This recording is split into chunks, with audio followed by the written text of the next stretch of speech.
दोस्तों, सपनों का मनोविज्ञान शुरू से ही मनुष्यों के लिए उलझन का विषय रहा है। वैज्ञानिक और मनोचिकित्सकों ने अपने अपने ढंग से इसकी व्याख्या की है। स्वप्न आज भी शोध का रोचक विषय बना हुआ है। उसके अचेत मन की भाषा मानते हुए भी अभी तक कोई निश्चित मत नहीं पाया गया है। हो सकता है कि कुछ लोग इस वीडियो से सहमत नहीं हो सकते हैं, परंतु यह सत्य है कि स्वप्न की पृष्ठभूमि में भी कहीं न कहीं यथार्थ की परछाई रहती है तथा आने वाले कल की और संकेत करते हैं। यह संकेत आपको किस प्रकार मिलते हैं और सोने के बाद भविष्य यानी भूतकाल देखा जा सकता है या नहीं, यह सब आपको इस वीडियो में पता चलेगा। ऐसे ही रहस्यमय जानकारी अपनाने के लिए धार्मिक दर्शन को सब्सक्राइब अवश्य करें। भगवान श्री कृष्ण कहते हैं कि आत्मा को न तो कोई शस्त्र मार सकता है, न अग्नि जला सकती है, न जल उसे भिगो सकता है, न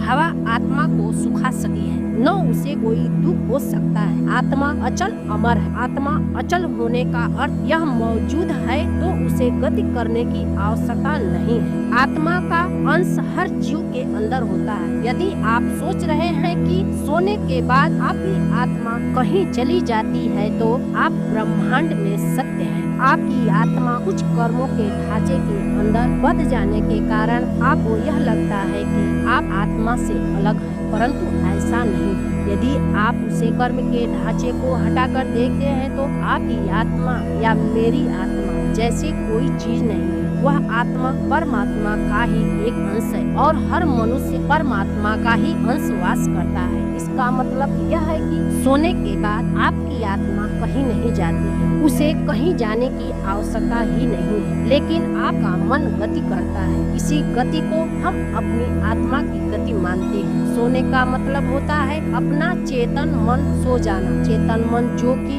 आपके शरीर का एक भाग है। जब आप सो जाते हैं तो आपका चेतन मन ही नहीं सोता है। चेतन मन वह है जिसे हम जानते हैं। इसके आधार पर हम अपने सारे कार्य करते हैं। यह हमारे मन को जागृत अवस्था देता है। विचारों के स्तर पर जितने भी निर्णय या संदेश पैदा होते हैं, अच्छे विचार मन में आते हैं, वे सब चेतना मन की ही होते हैं। अंदर का मन कभी सोता नहीं है, उसे इसकी कोई आवश्यकता ही नहीं। चेतना और मन जब सो जाते हैं तो हम बाहर की वस्तुओं को देखना और सुनना बंद कर देते हैं। आत्मा कुछ नहीं करती क्योंकि जब हम निर्गुण की बात करते हैं तो आत्मा ही होती है। और जब हम सो जाते हैं तो सोने के बाद हमारा चेतन मन आत्मा से जुड़कर क्रियाशील हो जाता है और उसके बाद हम सपनों के अंदर चले जाते हैं। इस तरह देखकर हमें लगता है कि सोने के बाद हमारी आत्मा कहीं चली जाती है। इसके अतिरिक्त आपको पता होना चाहिए कि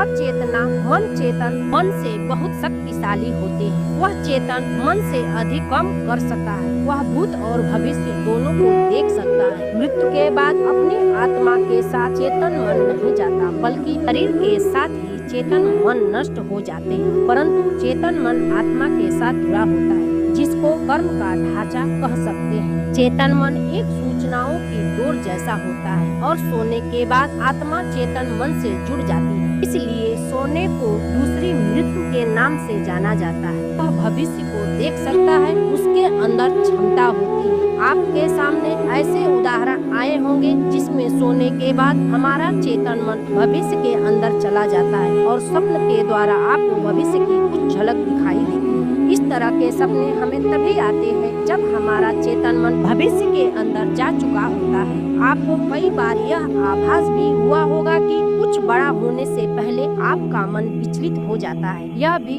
चेतन मन का संकेत। हमारा चेतन मन भविष्य को कैसे जान लेता है, इसके बारे में कहना कठिन है, लेकिन ऐसा माना जाता है कि जो भौतिक जगत के अंदर घटित होता है वह उसके पहले सूक्ष्म जगत के अंदर घटित हो चुका होता है। इसका अर्थ यह है कि हमारे साथ पहले सूक्ष्म जगत की घटना घटित होती है और उसके बाद उसका असर भौतिक जगत पर पड़ता है। आपको बता दें कि आत्मा एक सहयोग है। यह मंत्र सहयोग कर सकती है, इसके कारण संभव है। सोने के बाद दूसरी संभावना यह भी हो सकती है कि आपका चेतन मन भूतकाल को देख सकता है। यहाँ पर हम भूतकाल की चर्चा कई उदाहरणों में देते हैं, लेकिन चेतन मन उन तक पहुँच नहीं सका, परंतु चेतन मन के लिए इन चीजों तक पहुँचना सरल होता है। जब हम संचित सूचनाओं की बात करते हैं तो यह आपके पिछले जन्म का निष्काम जनों की यादें भी संरक्षित करके रखता है। आशा करते हैं कि आपको हमारी इस वीडियो के द्वारा इस गुण रहस्य की जानकारी भली भांति मिल गई हो। जानने से पहले